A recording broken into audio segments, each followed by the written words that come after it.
This episode of The Rainbow Umbrella is brought to you by Life Matters. Visit lifematters.org.nz.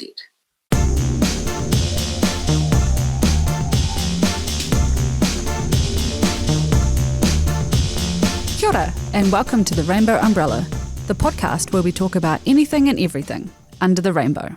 Welcome to the first ever out of studio episode of The Rainbow Umbrella up here in Pōneke, Wellington, where I am joined by the fabulous Queen Olivia. Welcome. Hello. Thank you so much for being here. This is very exciting. And we've just experienced something wonderful together. I've just seen Fifth Element for the first time at the Sci-Fi Sunday at the Space Place up here. And we'll get into that a little bit later on because it was absolutely fabulous. But first, let's get to know you. Tell us about you. Hi, well, I'm Queen Olivia. Actually, my full name is too big for most username text inputs on apps and frequently confuses people in real life. So I go by Queen Olivia, but my full entire title is Queen Olivia Lucretia Bourgeois Connaissant Redfern III. Wow. That's wonderful. It's the whole thing. I live here in Pōneke, Wellington. I've been here since the 90s when I ran away from small town New Zealand to move to the big city and be queer. It seemed like the big city when I was 17. Mm-hmm. I've since traveled a little bit more and realised, Wellington's, it's cute. Yeah. No, Wellington is a good place. It's almost my second home. I like it quite a bit. Yeah, it's a good place. I'm nodding. I'm on radio. I need to say, yes, I agree. In fact, I went to Dunedin for the first time, maybe 2018 or 2019. I know. But it really reminded me of Wellington. Yeah. Like the harbour, the hills, the art scene. Mm-hmm. I had a moment in the art gallery, just the main art gallery downtown. Mm-hmm. And right at the back of that gallery is some Renaissance art, actually. That gave me feelings. I was like, what are you doing here? Like lost in time. You're so far away from Europe and all that time ago. And I found out it was in fact a Jewish philanthropist that donated those to the city, which gave me good feelings as well. Yay. That's pretty cool. I like art and culture. Yeah. So tell us a little bit about the drag scene here. I've kind of turned into that old auntie who sits at the end of the bar. Mm-hmm. And I was talking to another queen here, independent. Hi, girl. And she's younger than me. They're all younger than me now. God damn it. I'm a Gen X drag queen. I've got a big grey beard and a big pink wig. And she said that they kind of felt sorry for me. And I'm like, oh my God, what? Aww. I was having a good time sitting at the end of the bar. Yeah. So there's a really vibrant drag scene. It tends to revolve around Ivy Bar on Cuba Street, and you can go see a drag show most nights of the week in Wellington. I think that's a fair thing to say. Yeah. I'm a little bit less prone to performing because I'm 47. And if the first show's at 10 o'clock, I'm not going. Yeah. In fact, I live on the same block, without doxing myself, but I live on the same block as that gay bar on Cuba Street. And I frequently walk past it with like a bag of chips and like a bottle of milk to go home and eat chips and have a cup of tea on a Friday night. And there's this like 16-year-old version of me, that just can't work out what is wrong with it. Like, what is wrong with you? What are you doing? And I'm like, I'm old. I want to go home and eat chips and drink cups of tea. I mean, that is relatable though. I know that, there are shows all the time, but if it starts after 8 o'clock, my attendance is dubious. I can't function the next day if I have a late night. Yeah. Stick around, young people. This is what you've got to look forward to. We're not painting a very good picture, are we? So how long have you been performing drag? Probably performing drag. It's a tough question. So I used to get into my mum's makeup when I was a kid. Mm-hmm. She had it was the 80s, so she had a lot of blues and pinks. Mm-hmm. Her aesthetic was kind of British Airways air hostess, secondary school teacher. Outstanding. But I was real stupid with it. So I put on all her makeup and play with her lipstick and stuff. And then I'd be like, uh-oh, and I'd take it all off. And I'd just throw the tissues in the waste basket in her bedroom. Mm-hmm. So it's going to be pretty obvious. She comes in and she's like, okay, well, someone's been in my makeup and I've got a tissue situation in the bin here. I never got any grief from her about it. I don't know. Yeah. That was just happening. Yeah. But yeah, probably like when I was, I don't know, just my whole life really. Yeah. Yeah. Yeah. So what's your favorite thing about drag? It's my favorite thing about drag. The journey of self-discovery that I go on when I'm doing eyeshadow. Yeah. I have to be really careful with that one actually, and kind of set a timer and be like, don't go on too much of a journey because you've actually got a gig. Yeah. Yeah. You mean a journey of like playing and experimenting? Yeah, totally. I think that's what I liked about it when I was a kid as well. I mean, there's a definite. So I sat for a portrait artist called Tatiana Kulida. Oh, when was that? It was a while ago now. And so there's a portrait of me in her gallery. And one of the things that was really struck me when I was sitting for her was I was looking at her artist palette, and the colours on the palette were exactly the same colours as all of my makeup. Oh, well. Because of course, because she's painting. We had this really interesting discussion about I'd paint my face, and then she'd paint the painting of my face on her canvas. And at the end of it, I think I bought some eyeshadow to one of the sittings so that it could be incorporated into the painting. And apparently, some like famous artist dude back in the Renaissance time did that. We felt very good. So yeah, if you want to see that, that's at Tatiana Kulida's gallery on Lower Cuba Street. Beautiful. It's for sale. You should go and buy it. Should come by. Actually, Te Papa, anyone from Te Papa's acquisition department, if you're listening to this, it's a national treasure. Get in there and get into the collection. I can confirm that I've just met Queen Olivia, but absolutely national treasure. I really love what you said though about you painting your face and then, this artist has painted you. I really love that connection between, the mahi that drag artists do. Like, it is art. You are drag artists versus, what people might consider traditional art, like painting or sculpture or anything. I love how we were talking before this and how you use the word mahi, because I feel like it really lends this air of dignity. Because I just super like attention. You can live for the applause, but also acknowledge that what you do is mahi. Yeah, it's interesting. I think it's kind of so, because I'm the age that I'm at, I've seen many. It's an evolving thing, right? And so when I was younger, in the 90s, drag was a lot more, it was really shocking because society was a lot more conservative. Like, in fact, we've just watched The Fifth Element, and one of the things I said before we went into the film was this film was made in the late 90s. There were very few positive representations of queer people, gender diversity, sexualities, other than just like heterosexual on the silver screen. Maybe a little bit more so on television. And so drag then was in this environment where we were really reviled. Like it was dangerous. I mean, it still can be dangerous. I know I've been assaulted. But what I see, especially with RuPaul's Drag Race, that in the mass media with a huge audience is really codified drag. And so I find drag now less shocking than it used to be. And it's changed. It's a different thing now. It's,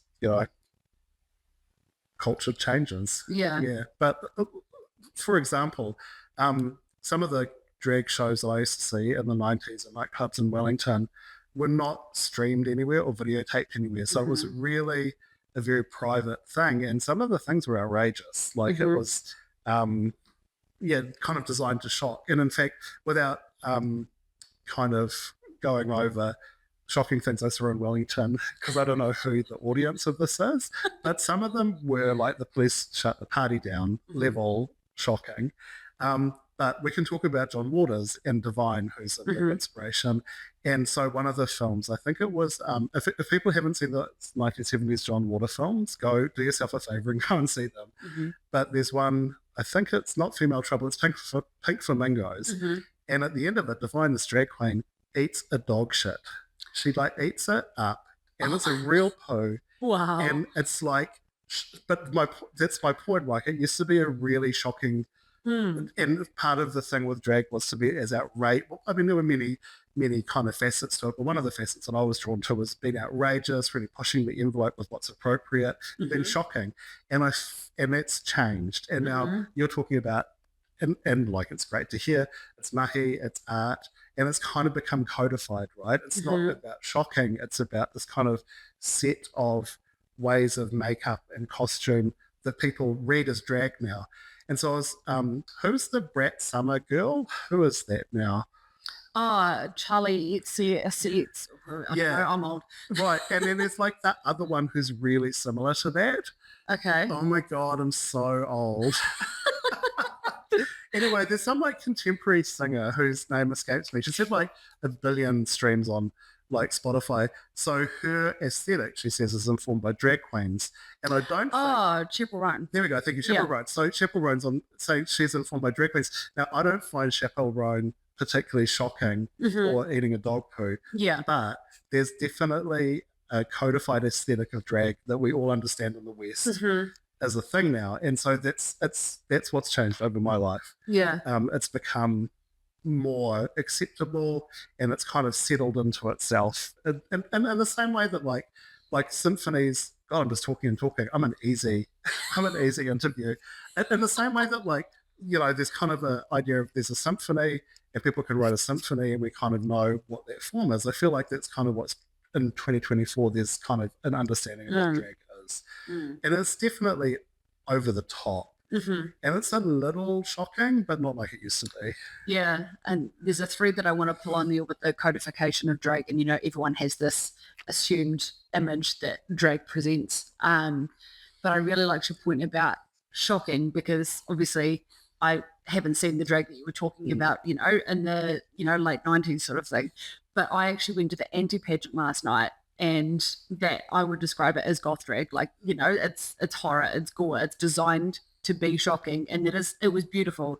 It was my first experience of like shocking drag, as you put it, particularly because someone used a crucifix as a butt plug. There you go. And I was like, did not expect it, but I was like, there you go. Well, apparently we can say these things on a podcast. It's exactly the kind of stuff that was going on in the 90s. And still kind of happens now. The problem is that, and we've had this kind of collapse of context because we've all got high definition video recorders in our pockets. Anything that we do can be seen by anyone in any other context, and it's kind of people really it's had a chilling effect on expression, I think, and people are kind of careful because they're like, well, out of context this could be be too shocking, and there could be some consequences from that. I think people have kind of pulled back as a result of that. Absolutely. And I mean, you hit the nail on the head there. You have to be so careful because anything you say and do can be taken out of context, can be recorded and shown anywhere, and could, like you said.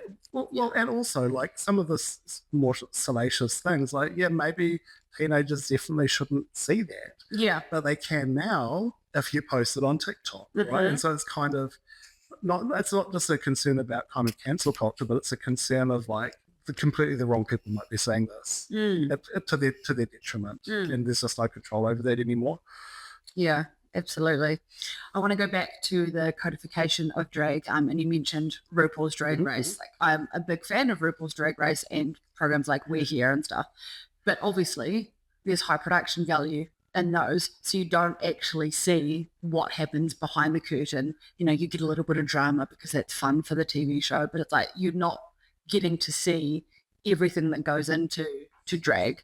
So how do you feel about the fact that, you know, it's brought drag into the mainstream, but it could also potentially have that, I can't think of an appropriate, rainbow washing, making it all, you know, sunshine and rainbows, but drag can be hard graft, right? Yeah, I mean, yeah, it definitely can be. I mean, what do I think about that? I do get a little, I'm not, it's a safe space. It's okay. Like I'm kind of log jamming here because I've got a lot of thoughts about it. So I'm not that interested in watching RuPaul's Drag Race because I'm attracted to novelty, and I kind of know what drag is, and I can see if you haven't been around drag much that would be a really interesting insight into that world. I suppose the kind of reality show drama side of it, that doesn't really appeal to me either. Sorry, girls, but it's just kind of not what I'd watch as entertainment. So I'm a little bit of an ignoramus when it comes to RuPaul's Drag Race. I mean, I've watched some of them. Like, I know who Bob the Drag Queen is. I know obviously I know who Trixie Mattel is. Although apparently Trixie's kind of like Trixie, if you're listening to this, I love you. I love how she's just made this empire out of drag. That is very appealing to me. Totally. And she's a wonderful entertainer. She's a musician. She's a businesswoman. She's like, great. Yeah. And I mean, that's actually another thing that's come out of, you know, reality drag shows is that people are doing things as well as the drag. You know, they might be making music if they're a musician, they're building business empires. You know, Trixie's got this makeup range, so many of them, you know, have makeup and everything. And it's without that platform, I wonder how they would have gotten to that, because it's elevated it a little bit. Sure. Yeah. So it's like, I mean, I really like that RuPaul's Drag Race exists. I've RuPaul's been around for a long time, and she's a little older than me, but not by very much, but enough that when she was doing stuff on VH1 and at Wigstock, and she was in But I'm a Cheerleader, which was like this queer film, I was this like little slightly younger queen being like, oh my God, no, that's amazing. Is that, oh, like Supermodel, right? The track. That was very inspirational. So I'm glad it exists, and it's definitely given a lot of drag queens a platform. So the other one who's like amazing is she's from Portland, and she was in Doctor Who, and oh my God, I'm so bad with names. You know what I'm talking about? Maybe. Oh, Jinx Monsoon. Thank you. Yeah. Sorry, mind blank. Yeah, so Jinx Monsoon, right? So, you know, she's like in Doctor Who, and because I'm a sci-fi dork, like, I'm like, wow, amazing. Like, she's like ascended to the seventh plane of existence. It's just so amazing to me. Yeah. So so to say that I'm not entertained by the show doesn't mean that I don't see the value in it. I do have some concerns as the show progresses about hearing about, and this talks to the codification, about people spending a lot of money going into the show because they know that the bar's set so high now. You know, and I hear like kind of 5-figure sums being spent on wardrobe and makeup. It's very real. And I'm like, that is a big roll of the dice for the individual who takes on possibly debt. I don't know how they're funding it. It's a big roll of the dice, right? That really, I mean, I guess speaking to the graph, that's a lot of risk. Yeah. And I mean, you also have to be at a certain point of privilege to be able to even consider doing that, right? Because as you said, it's risky, potentially taking on this massive amount of debt. And, you know, it's at the end of the day, it's competition. Only one person's going to get through, right? Yeah, totally. So, yeah, I mean, it's kind of this thing. And if you don't fit the mold, you don't do very well. So there's another drag queen called Charlie Hyde, who's a UK drag queen. I think Charlie's hilarious. Again, long-time fan, first-time caller. And Charlie didn't do well in Drag Race because Drag Race is not Charlie's shtick. Charlie does this hilarious character parody videos. Yeah. And that's not what Drag Race is. No. And it was, I'm like, no, well, you know. And so there's that codification again, right? People kind of get shunted into these lanes that work for that format. Yeah. And if you don't quite fit into those lanes, then it's not going to work. Yeah. And you kind of almost, in a way, see the same sort of thing every season. You know, you'll have your pageant queens, and then you'll have your, you know, out of the box queens. You might have your scary queens. You know, it's like, it's feeling a little bit like cookie cutter, unfortunately, because it's entertaining for what it is, but it's like, okay, are we just doing the same thing? I mean, it's the entertainment industry. It's Los Angeles. I mean, that's how that is. Yeah. Like, look at movie studios and the endless superhero movies that they pumped out. Although apparently that might be coming to an end. Oh, okay. Well, a couple of them really tanked this summer, so I don't know. Yeah. Sucks to be those studios. Well, a friend of mine pointed out, and I feel like this is maybe true for Drag Race as well, in the 1980s, it was normal for studios to make maybe 10 or 15 films in a season. Hopefully one of those will make their money back. And they kind of knew that they weren't all going to make money. But the thing is, you don't know until you go to market, right? If people had a magic formula, well, I mean, if people do get a formula, they turn into Aaron Spelling and they get to make a lot of TV because he's cracked it, but they really don't know. And so, but what's happened is that, according to my friend's theory, hi Tyrone, this is your theory if you're listening, that in the 21st century, movie studios are much more risk averse, and they just spend a lot of money on much fewer types of pictures because the production costs are so high and it's all like special effects and stuff. And so that kind of experimenting in film has kind of stopped happening, but where it's happening now is streaming services. So that kind of experimental, let's try different things, is happening like on Netflix and Hulu. And I see kind of a parallel there with Drag Race, right, where it's too risky to do anything weird, and so I'm going to get this money together, however, and I'm going to go on and I'm going to play the game, and I'm going to take. I don't know who Michelle Visage is. I know she was RuPaul's friend from back in the day, but she comes on and tells people information. I'm like, what? Like, the point of drag is to be shocking. You come on with these rules? What? Yeah. And what I find really interesting about that is that there are queens that will not wear green because Michelle doesn't like green. Right. Yeah. Right. I'm like, oh my goodness me. I mean, I'm just nobody in Wellington. What do I know, right? I mean, I had to get an Uber here, so that's how successful I am. I am no driver. No driver. I had to like manhandle my own damn wig. And the Uber was a hatchback. I'm like 7 foot tall. I'm like, I have to sit in the front. Yeah. I have to sit in the front. I can't fit in your car. You have to lie the front seat there. Yeah. So who am I to besmirch Michelle Visage, who was clearly ascended? But I mean, you make a good point, though. It's like, you know, like you said, she's been friends with her and working in the industry and the scene for a long time. But it's like, well, you made me think, okay, who gets to critique drag queens? Totally. I mean, we're all nasty to each other, so you know, just take a number, I guess. I mean, I guess it's human nature, isn't it? We're all a little bit shady. But yeah, so it's this kind of interesting thing that there's this kind of production line, and that like Rue and Michelle Visage are like kind of imprinting them, like stamping them like bits of metal on the way out. So they all come out in a certain way, which is profitable, right? Which is why the World of Wonder does it. Yeah. Yeah. You can see that they've cracked it. And I can also understand the desire to get recognition from someone who is as successful as RuPaul, or even Michelle Visage, because she's successful as well. But you have to wonder, right, is the money that you're putting into this, is it worth potentially what's coming out of it? Like you said, you know, people might be putting themselves into debt, like the emotional toll as well. I mean, it's Los Angeles, right? Yeah. Like, people go there to be a star. Yeah. You know, it's not just Drag Race, it's anyone who goes to that town to try and make it big in the entertainment industry. It's a crap show. Can you tell I have massive desire to make it in the entertainment industry? Is that coming across? I believe in you. I believe in you. You got this. Oh dear. So what is your favourite thing about the Pōneke drag scene? What's my favourite thing about the Pōneke drag scene? Probably at this point, probably the history of it, actually. It's kind of, I've lived here for a long time. There's like Carmen. So it's so funny. People don't know who Carmen is. Listeners, Carmen, back in the day, I'm old, but I'm not that old.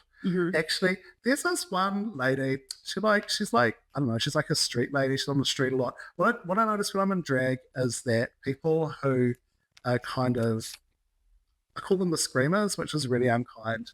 The people on Cuba Street who have a bit of a scream during the day because they've got untreated mental health illness, because New Zealand doesn't have a good mental health system. Maybe they're unhoused. I don't know.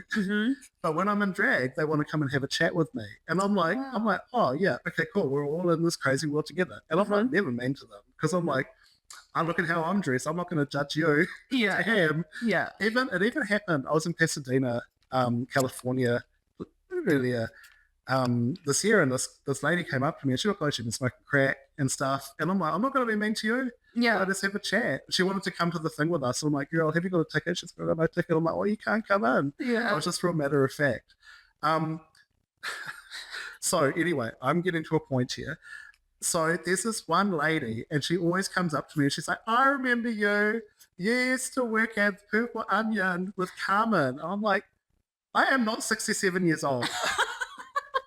For that to be true, I need to be a little older than I am. Damn it. And she, every time I see her, she's always like, I remember I used to work in the Purple Onion. So the Purple Onion was kind of a strip bar, and maybe there was some sex work going on out the back. I couldn't possibly say. And I was run by Carmen, who was a drag queen and transgender. And so she was honoured with some traffic lights on Cuba Street, which looks like a drag queen.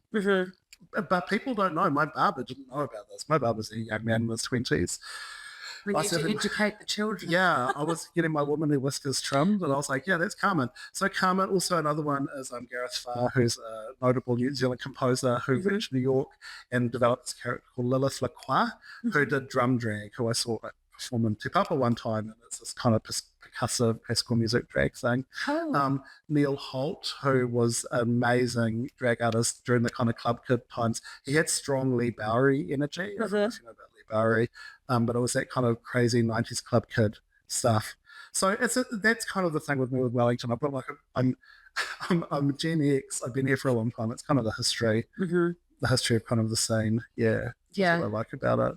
I love that you said that when you're out and drag, people will come and talk to you. Do you find it kind of a unifier? Like, you know, if you're out and about, you don't necessarily know everyone you're talking to, but people feel, you know, you're a safe person to come and talk to. I mean, I guess that's what's going on. Yeah. I mean, definitely, if you look like I look right now, and I know that podcasts are a terrible format for this, but I look extravagant. You do. There will be pictures on Instagram, I can verify.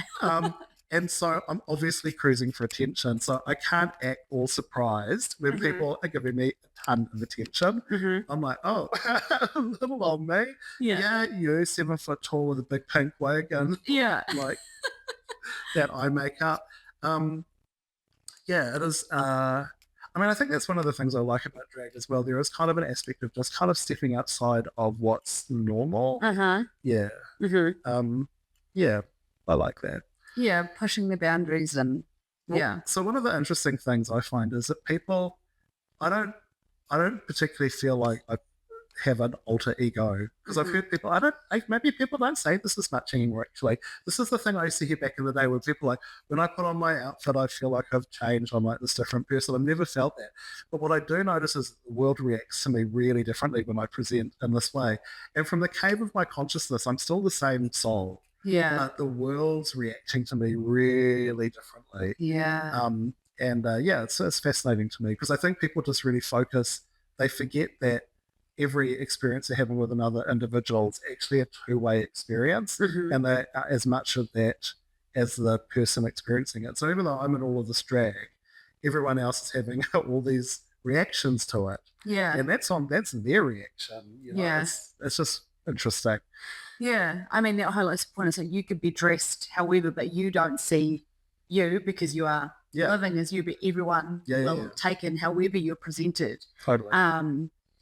Have you ever experienced like forgetting that you're in drag? Because I mean, you said your personalities have changed, but has that ever occurred? I probably haven't been in drag like for the hours and hours that would need to happen lately. I mean, I definitely, because I'm occasionally cross-dressing non-stop. I definitely forget sometimes when I'm at home and I just nip out and I'm like, oh, I'm wearing a dress. Hi, Uber Eats guy. Yeah. Yeah. So, but I don't know if that's quite the same thing. That's just like low-key cross-dressing. Yeah. Yeah. No, fair enough. So let's get to the sci-fi portion of the evening. Like we mentioned at the start, we watched Fifth Element tonight. It was my first time watching it. It is fantastic, absolutely brilliant. And then we had an amazing Star Talk with you and Colin afterwards. So what drew you to Sci-Fi Sunday? I'm friends with Leilani who organised it, so I've kind of got a connection there. But I've been long kind of running this live action role play of I live on a space station. I live on Space Station 1 in geosynchronous orbit above Wellington, New Zealand. And back when Twitter was Twitter, I used to tweet. I've got a lot of followers on that platform, like 20,000 or something. Oh, wow. Yeah. And so part of the shtick was I would go about my life, but I'd tweet it as if I was on a space station. So like I'd go, because I live in an apartment, I'd like go downtown. I'm like, I've beamed down from my space station, and like everything was through this like lens of I'm like a alien visiting planet. Well, not like I'm the space woman visiting planet Earth. Yeah. And people were very entertained by it, and it was kind of this kind of interactive fiction that I was running. And I talk about space elevators, and that's the bus, by the way. Yeah. And then I started to like name things in my apartment. Like I'm like, it's not a coffee machine, it's beverage unit 0. That's not a cat, that's cuddle unit 5. I love that. Yeah. People really react to it, and I really like science fiction. Like I'm endlessly watching and reading sci-fi. It's kind of it's.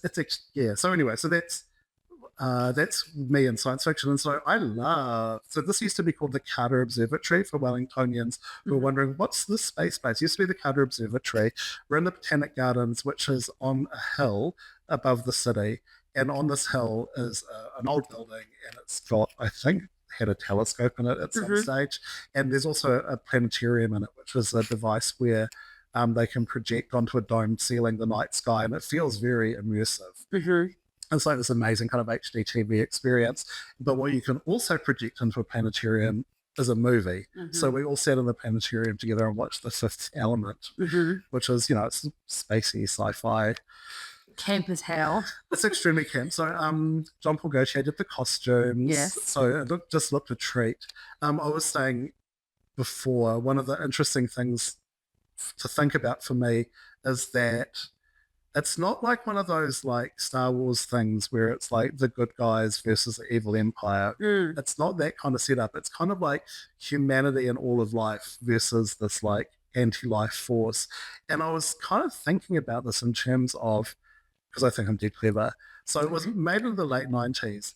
In the early 90s, the Soviet Union fell. And so the only kind of the major economic system all through the 90s was capitalism, laissez-faire neoliberalism, right? And they called it the end of history.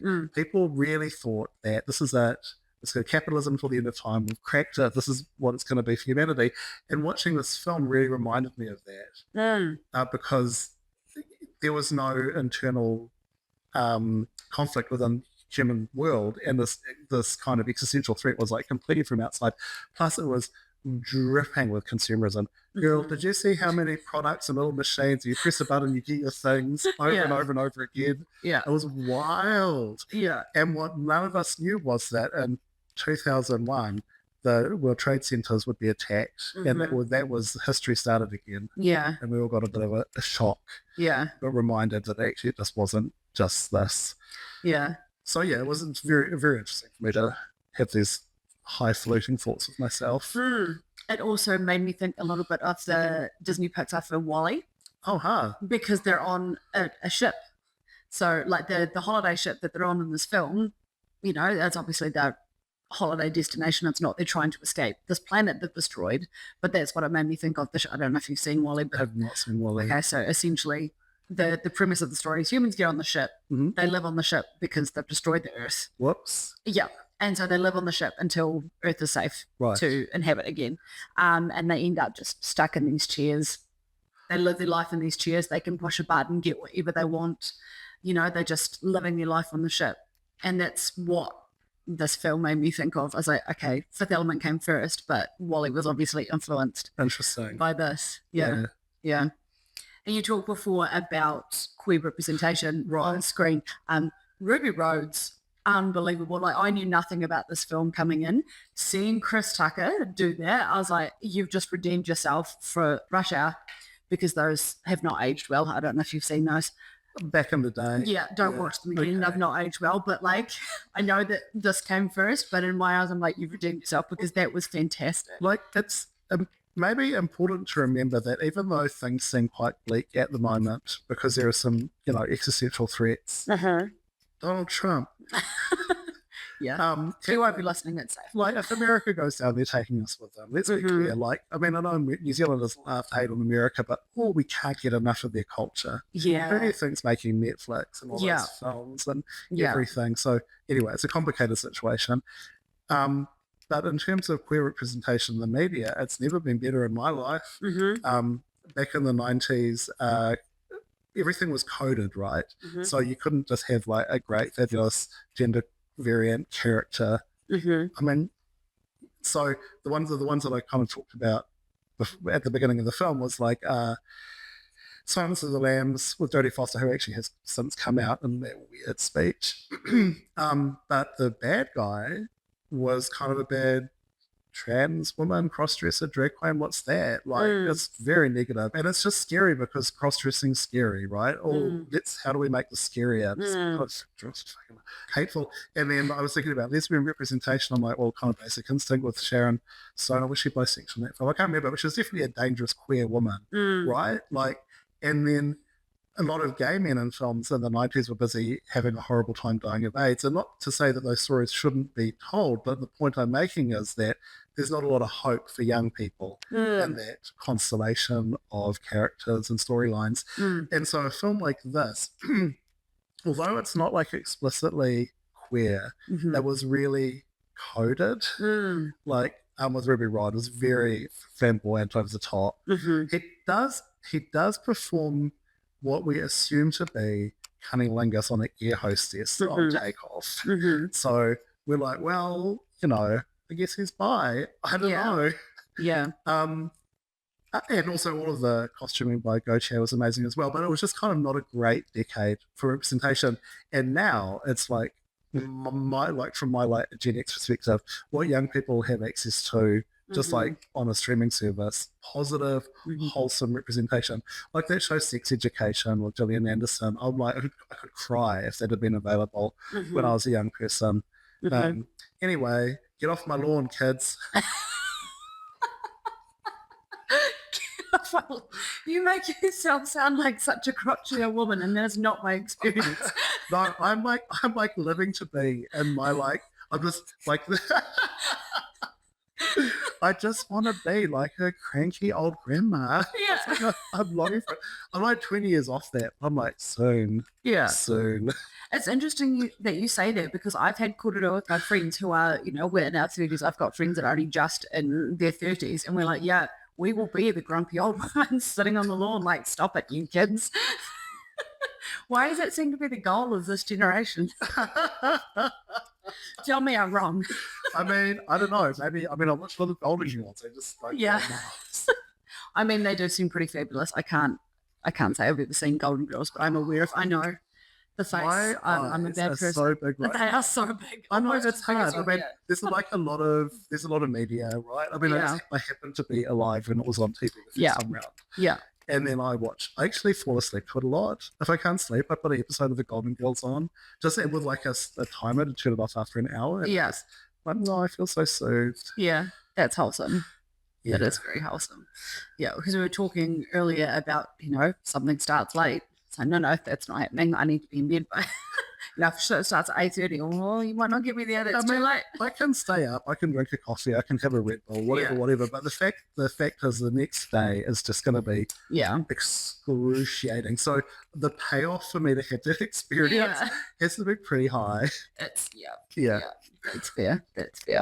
Now, I mentioned also that you did a Star Talk with Colin, which was fabulous, because I've been to Colin's shows before. Obviously, he's a good friend of mine, but it was really fun having you two bounce off each other. What I always find in the Star shows, though, is that, I think you actually mentioned it during your kōrero, I feel so small. Oh, yeah. Like that bit where he zooms out and you see all the galaxies. I'm like, what are we even doing? I think it's good for my soul to have that perspective, because it really... I like to think about the drama. I'm trying to enjoy my being at home, and I'm like thinking about that guy at work I really hate. Oh man, I should have said this. Yeah. Or that girl at the supermarket. And I'm just stewing in my own neuroses and resentment. And when we kind of zoom out, and I'm like, oh god, it's so meaningless. It's actually really, I find it very good for my soul to have that perspective and just be like, right, yeah, you know what? Most of the stuff doesn't matter. Absolutely. Take a deep breath. Yeah. Like as they like to say, go and touch grass. Yeah. Which I think might be a shitty thing to say now. I can't keep track with internet culture. I don't know. I have people to do TikTok for me because I don't engage. I just can't do it. I'm trying with TikTok. This is such a big investment in time. Yeah. Yeah. Yeah. I've had. I'm all about Blue Sky. Wow. I don't know what that is. Oh my God. So Blue Sky is like a Twitter alternative that's been around for a while. Okay. I was one of the first 100,000 users. Wow. Congratulations. Go me. Yes. But recently, a bunch of people from Brazil signed up because Twitter got banned in Brazil because of Elon Musk, something. Just being a terrible person. Yeah. And then they recently, like maybe the day before yesterday, Twitter made it so if you block someone, they can now see all of your stuff. They just can't interact with you. Your face right now, her mouth is wide open. I'm assuming she, her pronouns. Yes. Yeah, good. Yes. Yeah. And so like 1 million people just signed up for this exodus happening as we speak. Wow. And so I've picked up all of these followers and I'm having this great old time on Blue Sky. It reminds me of the good days of Twitter. I'm like, oh, yay. That's amazing. Yeah, so I'm super loving that. So hopefully that can be the platform I can just focus on because I really just want one platform. Yeah. I just want one. I've never been real good at Instagram because I'm not a millennial. I'm Gen X. Mm-hmm. And I don't know, it just... I just can't. I'm too cynical for it. Yeah. I'm too cynical for it. The curated lives I see, I'm like, I know how I could do that, and I can't because it will hurt my soul. Yeah. Yeah. It blows my mind just seeing how people spend all day, creating content. My house is too messy to be in the background of any photo ever. Oh my God. How are their houses so tiny? Do you think it's just a clever background filter? Maybe there's just like one area they keep real clean. Yeah. I don't know. Yeah. I can't. I mean, this background is good. I'm sure you could talk to Leilani and use the library. We're at the library at the Carter Gallery, and it's like a freaking colonial library from back in the olden days. It's like not only are the books all like beautiful and on shelves, they're behind glass doors to keep the dust off them. You need a key to get those books. That is some next level. Oh my God, you're right. They're locked up. They're like, those ones look real historic. I guarantee those are from the 19th century. Yeah. As a major book nerd, this room is my favorite, but it also stresses me out that I can't touch or smell the books.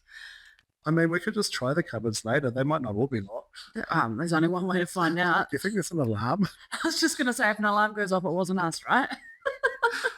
You can edit this out, surely. I absolutely can, or I could keep it in. You'll have to listen and find out. So yeah, I would like TikTok to be my main thing. I'm kind of trying with Instagram. What I find with the Facebook, the Meta platforms is it's really pay to play. Yeah. So you want to pony up some cash or you can get some exposure, but doing it organically is hopeless. I think part of the reason TikTok's so appealing is because it's basically just funded by a government. If you just follow the TikTok rules, it'll go well for you. And because I went through this phase, because I was trying to get a literary agent, which I have since secured. We can talk about my book. Oh, we absolutely will. Yeah. I had forgotten.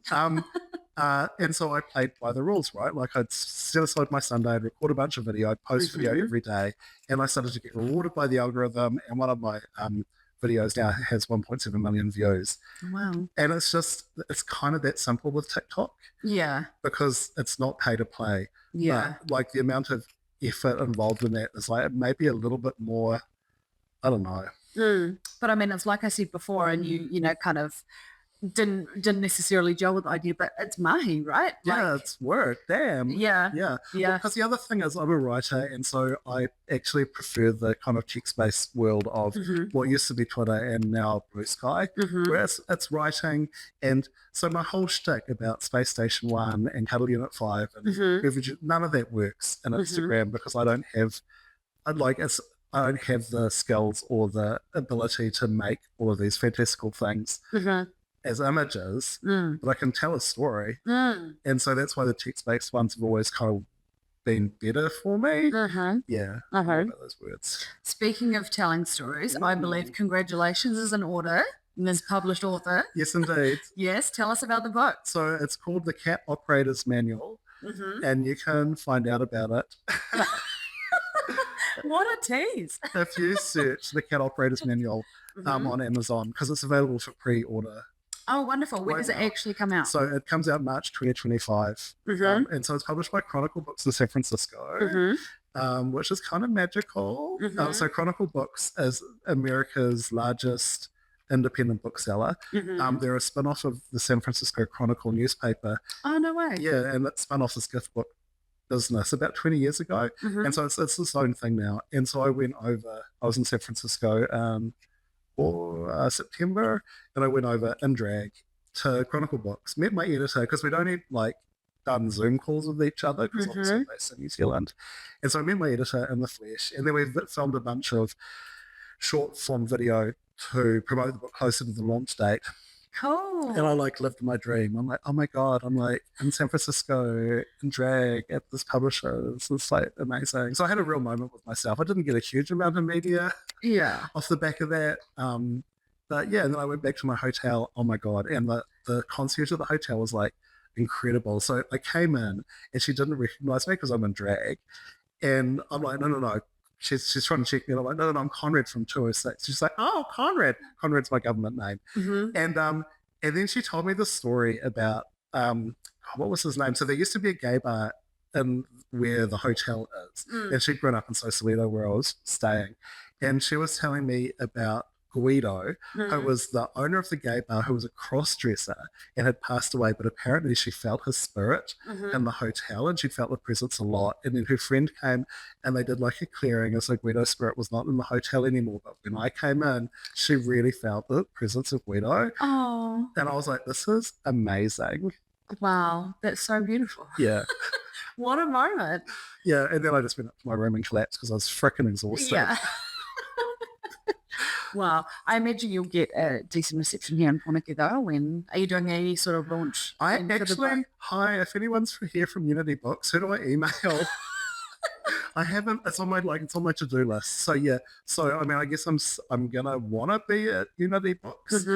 So it's been launched in North America. It's not actually been launched in New Zealand and Australia. So it'll have to be imported. So I need to talk to someone about how that all works. Yeah, I approached New Zealand publishers and got knocked back, much like the flight of the Conchords. So I was like, okay, well, I guess I'm going to America. Yeah. I approached 98 literary agents. I got 98 rejections. In the 99th one, Claire Kavanagh, hi Claire, from the Rights Factory in Toronto, Canada, she said yes. And so she was my literary agent. And then she went... So the way that it works is you need a literary agent. You can't go direct to publishers, as I discovered. And so she, with her networks and the company she works for, approached a bunch of publishers. Very quickly, we got offered a deal. I was surprised because it took me so long to get an agent. I thought it would be really hard to sell the book, The Cat Operator's Manual, which is a comedy guide to operating your cat, and The Soul of a Microwave Manual, or a coffee machine manual. There's all of these like illustrations which I illustrated. Oh my goodness. Yeah, when I was drawing the cats, I kept thinking of them in terms of eyebrows because I draw a lot of eyebrows on my face. Your eyebrows are fantastic, by the way. Thank you. And so there's this one diagram and there's a cat and there's like little lines pointing to different things. And the one pointing to its butt, it's labelled temperature port. And so the whole book is like that. Incredible. It's like factual, but very tongue-in-cheek. And Yeah. I've had a couple of New Zealand vets look over it and I've given it the thumbs up. Amazing. So yeah, Claire went to market. We got representation really quickly, which super surprised me. They wanted me to double the length of the book. Oh, wow. So I'd written like 70 pages and they're like, yeah, just be twice that. And it's illustrated as well. So it's quite a small book, but illustrations are a lot of work. I get why graphic novels are not like War and Peace. Yeah. It's a lot. So yeah, we went to market. We got picked up by Chronicle Book. I wrote more, and then we went through the editing process. The editing process was a lot. No one warns you about editing. It just seemed like I've read this like 1,000 times, but it's so important that I read it 1,001 times just to make sure we haven't missed anything. So it all got wrapped up. There's also going to be stickers. Yes, God, stickers. In the front or the back cover is a sticker sheet with illustration from the book. Yeah. Outstanding. I know. I love stickers so much. Oh my God. Well, stickers. Cat stickers. Okay, it's not cat stickers, but Our host is going into her bag. What is happening here? She's reaching in. She's pulled out a little sistema, which is New Zealand for Tupperware. Yes, and oh my I have God, stickers for you. Oh my God, I'm actually gonna. So I've got this big mirror in my drawing room, and I yesterday covered it in stickers. I'm like, I don't care. I'm doing this. I love stickers. I'm putting stickers all over my mirror. Yeah. So I'm gonna stick these on my mirror. Amazing. I'll send you photos. Please do. Incredible. That was a beautiful segue. It's like I have some of these for you, and you do it nice. I love stickers so much. Well, I love books so much, so now I have another book to buy, so thank you. So, I mean, that's kind of what's happened with my drag. So, a little bit of it was the lockdown. So that ruined lives. Like, I mean, I don't know, but it also saved lives. It was complicated. I had some real big feelings during the lockdown. There was this one time I was in central Wellington. I was standing on like Gusney Street, which is usually pretty busy, and it was just tumbleweed. And I had this like lump in my throat because I thought we're all staying home because we all want each other to be well. And it gave me, I can feel myself having feelings now. Is the green light still on? The green light's still on. Then you're good. You're good. Okay, cool. Sorry, I was just having so much feelings. No, I can see you having feelings. Yeah, it was really beautiful.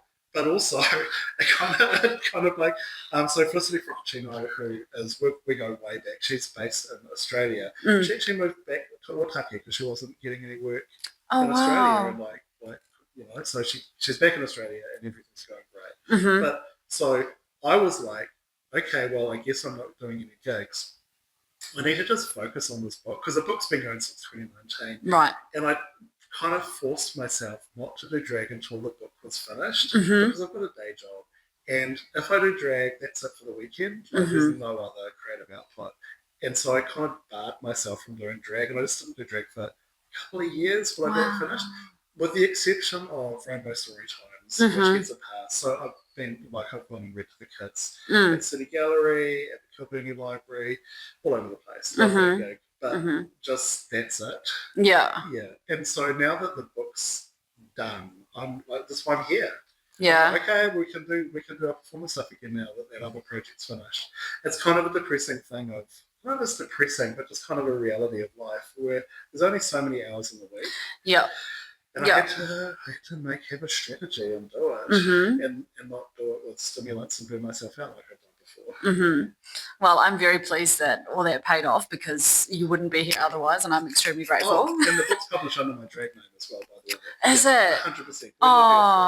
Oh, that's amazing. Yeah, totally. Oh, I'm so happy for you. That's so exciting. So that was part of the reason when I was in Los Angeles, I went to CatCon, which was the world's biggest cat show, in a massive convention center in Pasadena. It was 100 Fahrenheit, which is like really... That's hot, right? I don't know exactly what that is in Celsius.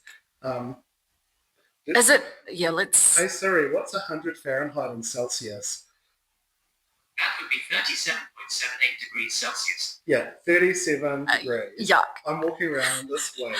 Yeah, I was just about having a exhaustion. But luckily, they had good air conditioning in the convention centre. Yeah. And it was just mad. It was like the cat con, but there were more people than there were cats. Right. They were doing this adopt kittens thing, and one, because there was a big queue of people that wanted to adopt some kittens. Yeah. I was like, I don't want to stand in that queue. I want to play with the kittens so bad, but it's a really big queue. Yeah. And so I just scampered around and drag and introduced myself to people and, actually met the organizer. It was good. It was really productive because all of those people at that convention, I wanted to buy my book. Yeah. I'm like, hi, I've got something for you next year. Yeah. And then the magic happened. We were outside. I saw someone with a press lanyard. And I was like, I need to be in front of that gentleman. He took my photo and I ended up in the digital edition of the LA Times. Amazing. Yes. There was much squealing. Yeah. Because I was like, I need to just check in, and we saw it. I was like, oh my God! Yeah. Because it was about the same time that JD Vance said that stupid thing about crazy cat ladies, like childless cat ladies. Right, yeah. I don't know if you follow the US election stuff, but he's like Donald Trump's like vice president, and he was saying this thing about how there were all of these unhappy childless cat ladies, and that's so dreadful. Probably voted for Kamala, and that kind of backfired because crazy cat ladies who've got Instagram accounts. Yep. Or childless cat ladies. And then Taylor Swift is a childless cat lady, and she came out. It was just, he just ruined himself, but it kind of, like, weirdly benefited from that. Because I think the CatCon got a bigger article in the LA Times than it otherwise would have. Yeah. Because there are a whole lot of people. Because it was actually happened the week before the conference. Yeah, wow. That's amazing. Yes. What an awesome adventure you've been on. Yeah. It's so cool. So that's kind of me and drag. Like, I just kind of like to take it into the world. Yeah. Like, let's go to a cat conference. Let's go to a booksellers. I just kind of... Yeah. It's kind of strategic as well, right? Like, if I go to a drag race, it's crowded. There's heaps of drag queens there. But if I go to, like, the booksellers or the cat convention, I'm like the only drag queen there. Actually, there are other people in costume at CatCon. Yeah, they totally wear cat costumes, though. 100%. All kinds of cats are actually, and a group of furries as well. I was like, whoa, okay. yeah, well, because that's the thing when you're like into cat stuff and you're on the internet, furries are going to be there as well. Yeah, that and makes sense. Wear as well. It's like that Venn diagram has got some overlaps. And like, no of course it judgment, does. but it's just like I don't need that kind of dry cleaning done. It just seems like too much admin, right? I don't want to. I just want to do like Divine says, and I think it's Big Finger goes, can't we just do it normal? Can't we just do it normal? Normal gator. Amazing. So the name of that book one more time. The Cat Operator's Manual. And for those of us interested in Aotearoa, when are we going to be able to get it? Well, you can order it from Amazon. So Yeah. like March 2025 is when it becomes physically available. But we can pre-order it now. 100% you can pre-order it right now. Well, there you go. You guys know what you need to do. Amazon.com or Yeah. .com.au. Yeah. Yeah. Yeah. Like I say, I haven't talked to anyone yet, but I know that booksellers do import books. Yes. This is the thing that can They happen. do, yes. Tell that to me in my pile of 500 unread books. I'm not joking. I'm not joking. You know, it gets worse if you get an e-reader. Yeah, I have one of those. And also, I've got this other thing going on with the Wellington City Library's got this great app called Livy, which I think a lot of libraries have. And you can get audiobooks on it, which is great if you're like doing like crochet or like an audiobook on. And so I've got all these books on reserve. And they keep becoming available, and I keep tapping try again in 7 days because I'm still not done with the last one. And it's kind of become this joke that I'm like, oh, again with this book place, I'm like, hey, deliver in 7 days, and still doing the other one. Oh, recently read good science fiction. It's a bit of an old one, Seven Eves, which passes the Bechdel test about halfway through. Okay. Yeah, Seven Eves by, I think, Neil Stephenson. Neil Stephenson. The Diamond Age guy. Okay. Yeah, and this is like amazing space opera. It's kind of weird though. It like flips between like really interesting political intrigue, which I like live for, and then like real hard sci-fi, like very precise descriptions about how the technology works, which I'm less interested in, to be honest. Yeah.